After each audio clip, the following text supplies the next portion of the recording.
Hi class, and welcome back to our classroom. Ako po si Madam Salinel at isa po akong teacher na nakabase dito sa Philippines. Sa video natin ngayon, pag-aaralan natin ang isa sa mga features ng PowerPoint. Maganda itong gamitin pag maglalagay tayo ng mga objects or images or gagawa natin ng konting effects yung PowerPoint natin. With this, mas magiging attractive yung PowerPoint natin. Ano ito? Ito ang merge shape. So ano pang hinihintay nyo? Buksan na ang PowerPoint and let's begin.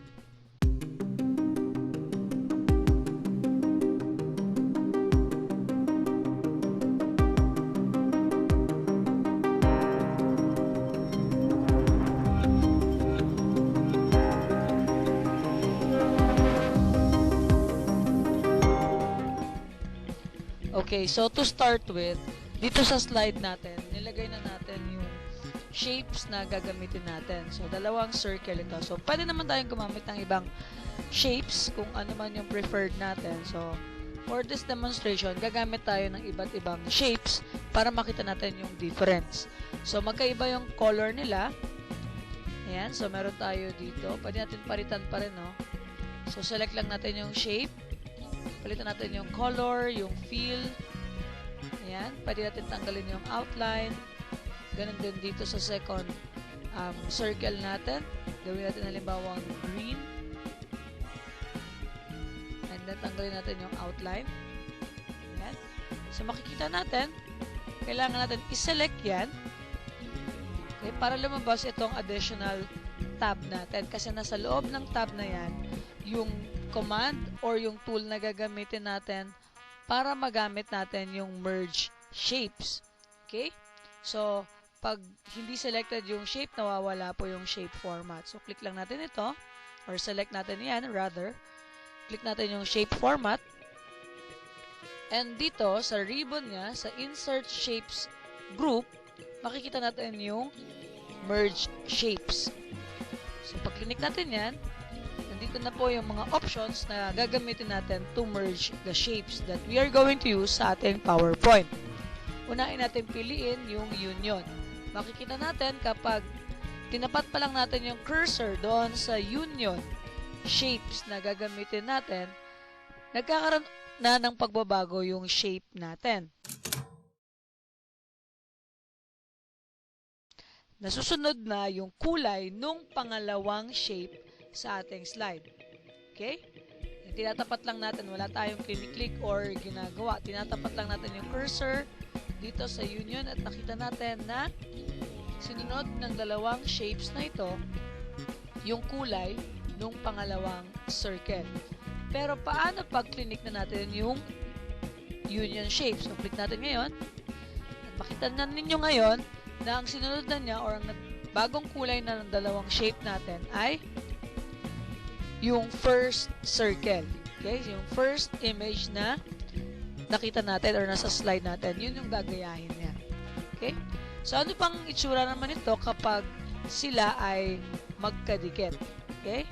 So, select natin ulit. Change shape tayo. Halimbawa, diamond yung gagamitin natin.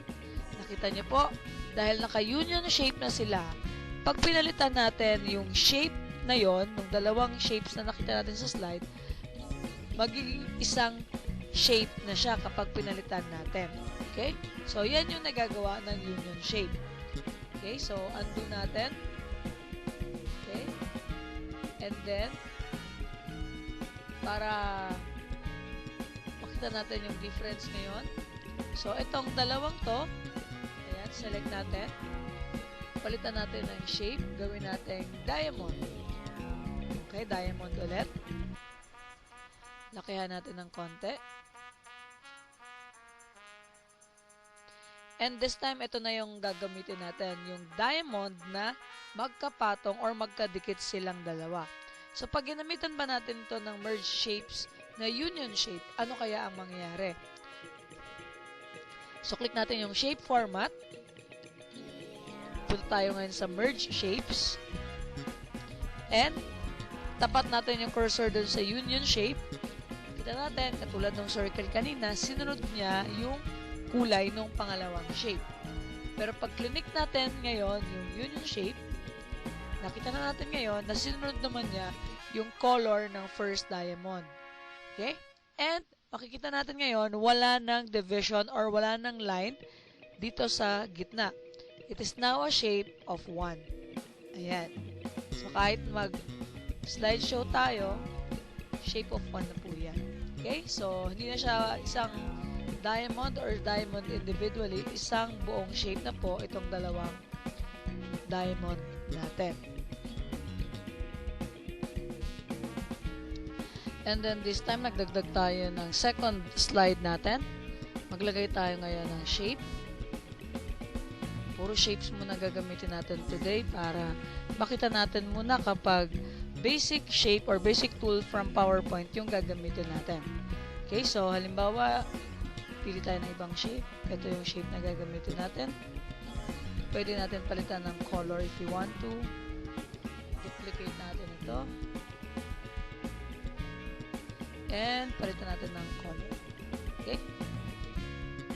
So, wala rin siyang outline. Align natin yan. Okay?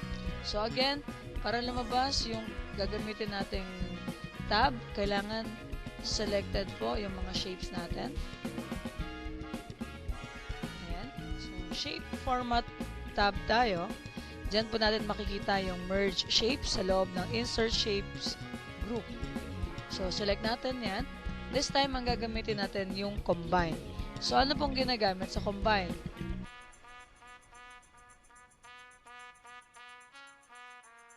This time, yung first color naman ng shape natin yung ginagamit niya. Okay? So, ito na. So, yan. Nakikita natin na naging orange pareho. Pag click natin yung combine shape na nakahiwala yung dalawang shapes natin sa slide. Ayan. So, walang nagbabago, walang nag-iiba sa kanila other than the color. Rather, yung shape hindi nagbabago, yung color lang ang nagbago. And this will now be considered as one shape. Okay? So, paano naman natin ngayon? Ibabalik ito. Okay? Sa dati. So, halimbawa, itong dalawang shape na to. Okay? Pagtatabihin natin. Halimbawa, ganyan. Okay? So, ginawa natin yung ating shape, pinagdikit natin. Then, select natin yung dalawang shape. Punta tayo sa shape format. Punta tayo sa merge shapes. This time, yung combine shape natin. Nakita ninyo, nagkaroon na ng blanco or space in between the two shapes. And ang sunod ng color niya ay yung color ng first shape. Okay? Ayan. So, tapat lang natin. So, nawawala. Ay, yung nawawala doon sa shape na yan ay yung pinagdugtungan or yung overlap nung dalawang shape. Pag click natin yung combine shape, ayan. So, magbabago na yung color na ng second shape yung ginagamit niya. And, yung nandito sa gitna, yung intersection nila or yung overlap ng dalawang shape kanina ay nawala na or nabura na. Okay? So, subukan natin mag-add ulit. Continue na natin. Another slide tayo. Insert tayo ngayon ng shape ulit. Kahit anong shape, pwede natin gamitin. So, ito yung shape natin. Okay. Pwede natin ng color ulit. Marami tayong color available. Okay. Duplicate natin ito. Pwede tayong maghanap ng ibang color. Ayan. Pwede natin yung black. Ito na lang. Okay. Ayan. So, again, magkahiwalay muna sila. Tingnan natin ang mangyayari kapag nag-merge shape tayo na magkahiwalay yung shapes natin. And then, fragment. Kita niyo po? Ayan. May sinusundan pa rin ulit na color. At pag-click natin yung fragment shape, okay, yung isang color naman yung gagamitin niya or ilalapat nilang parehong color. Now, paano pag magkasama or magkadikit yung ating shape. So,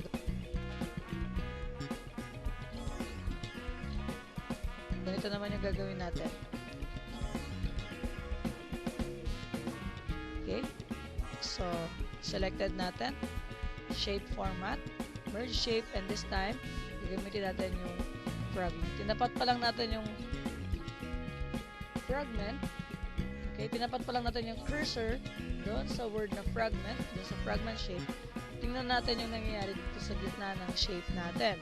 So, sa gitna ng shape natin, meron tayong overlap. So, yung yellow nasa ilalim, yung green ang nasa ibabaw. Okay, so selected yan. Pag tinapat pa lang natin yung fragment, nakikita natin yung nangyayari dun sa gitna, yung shape na yun. Yung mga shapes natin, rather. Pag click natin yung fragment, ayan na ang nangyayari.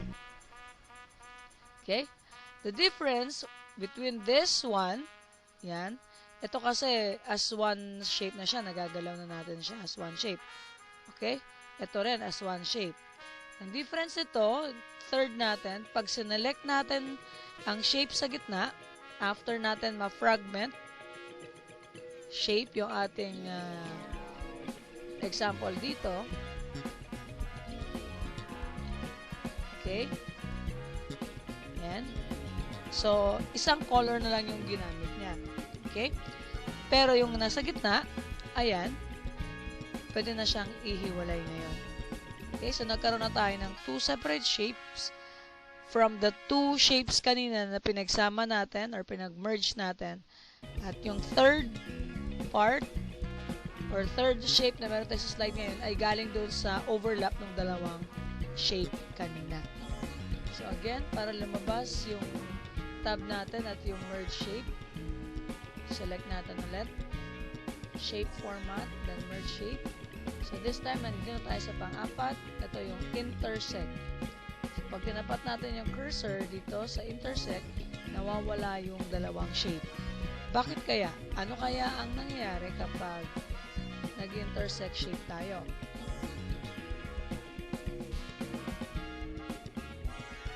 So, hinover pa lang natin or tinapat pa lang natin yung cursor natin doon sa intersect shape natin.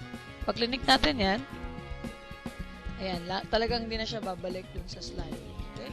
So, right-click natin. Tingnan natin kung ano mangyari kapag magkadikit itong dalawang to. Okay? So, siguro ang gawin natin yung isang shape naman, yung ating iibabaw, baka magtampo. Ayan. So, select natin ulit. Shape format. Let's now proceed to intersect. You see, ano na ang nangyari dun sa center part ng ating shapes dito. So, ang sinunod niya ay yung color ng second center. Okay? Or yung first shape natin, sinunod na yun. When you click the merge shape. Okay? So, with that, pwede natin siyang lakyan. Pwede natin itong duplicate. Okay? So, tayo na pang magde-decide kung paano natin siya gustong gamitin. Okay?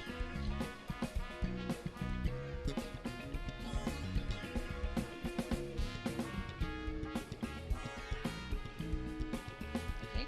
So, marami pa tayong pwedeng magawang art dito sa mga shape na to. Tingnan lang natin mamaya kung ano pa yung mga pwede natin mabuo. Okay?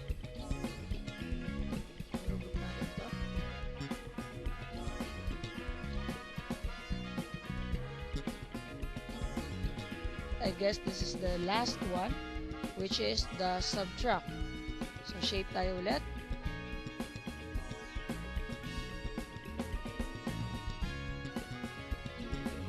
Okay. Then, let's duplicate this. This time, ganyan yung gagawin natin.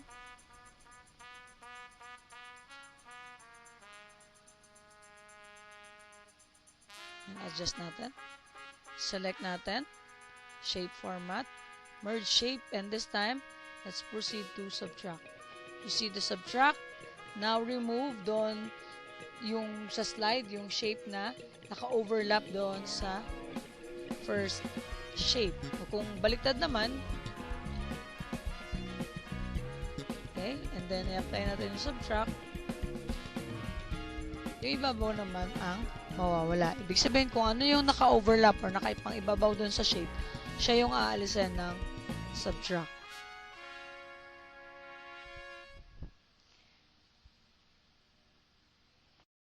Maraming salamat po sa panonood at kung nagustuhan ninyo ang video natin ngayon, pakiclick na lang ang like button at i-share na rin para marami pang maabot ang ating klase. I-click nyo na din ang subscribe button at ang notification bell para maging updated kayo sa susunod pa nating klase. Thank you very much and always remember to be kind to one another. God bless. I turn a business out of nothing into something I love.